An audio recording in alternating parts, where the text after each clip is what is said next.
Je suis professeur au département de géographie de l'université Jean Moulin Lyon 3, avec une histoire un peu longue et une formation multiple, puisque j'ai été architecte et urbaniste au départ, et j'ai aussi une formation d'historien.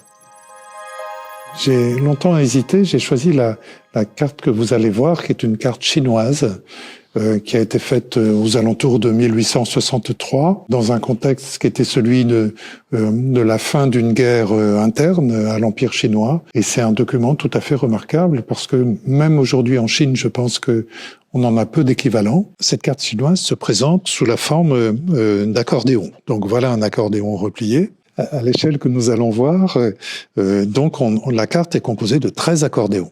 13 volumes comme ça, plus 2 volumes de texte, comme j'en ai ici illustré une page, à peu près de même taille.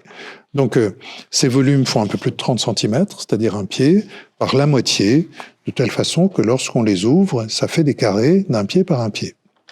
Donc c'est évidemment tout à fait volontaire. Et lorsqu'on ouvre, donc là, vous voyez, je le déplie en accordéon. Évidemment, on peut le voir, la carte ici, totalement dépliée, fait plus de 6 mètres de long, c'est évidemment inutilisable.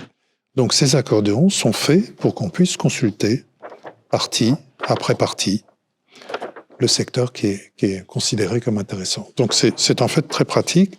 Ce qui nous manque, c'est qui peut nous surprendre, c'est qu'on n'a pas d'indexation par pli. Donc j'en ai pris ici une petite illustration. Là, c'est une carte qui a été faite aux alentours de 1900, sur laquelle j'ai reporté le territoire qui est couvert par les cartes qui correspondent à celles qu'on voit ici, et qui donc, je le répète, sont vraiment de très bonne qualité. Alors l'autre intérêt de cette carte, c'est que elle est accompagnée d'ouvrages écrits, de livres, qui décrivent le territoire et les circonstances de création de la carte. Ce qui m'a donné envie de m'intéresser aux cartes, je pense que c'est le mystère qu'elles portent. C'est-à-dire que pendant très longtemps, je ne me suis absolument pas posé la question de leur fabrication, ni même de leur valeur esthétique. Certaines cartes sont très belles, évidemment, hein, on est d'accord là-dessus, mais c'est plutôt ce que ça représente, c'est-à-dire ces lieux qui sont représentés plus ou moins précisément. On a cette configuration des traits, les figures elles-mêmes qui sont construites à partir de ça, et j'ai toujours trouvé ça extrêmement fascinant. Donc ça fait déjà un certain nombre d'années que je travaille sur la formation de la ville à Lyon. J'ai travaillé sur d'autres villes, mais je travaille beaucoup sur Lyon.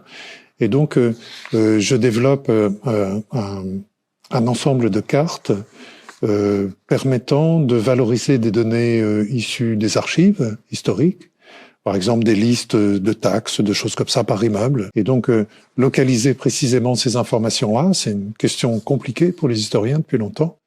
Et ça nécessite de reconstituer l'espace de la ville à un moment donné, qui n'est déjà pas une question facile, et en général, on n'a pas toujours l'information. Et en plus, ça permet de développer des questionnements historiques plus difficiles à développer autrement, voire même ça permet d'accéder à des choses impossibles autrement. Donc, ça veut dire un recours très systématique au système d'information géographique. Alors, on pourrait le faire manuellement, mais l'intérêt de la cartographie numérique, c'est que ça permet de capitaliser les connaissances, des couches d'information en quelque sorte, et donc de gagner un temps très considérable à chaque traitement de sources historiques différentes.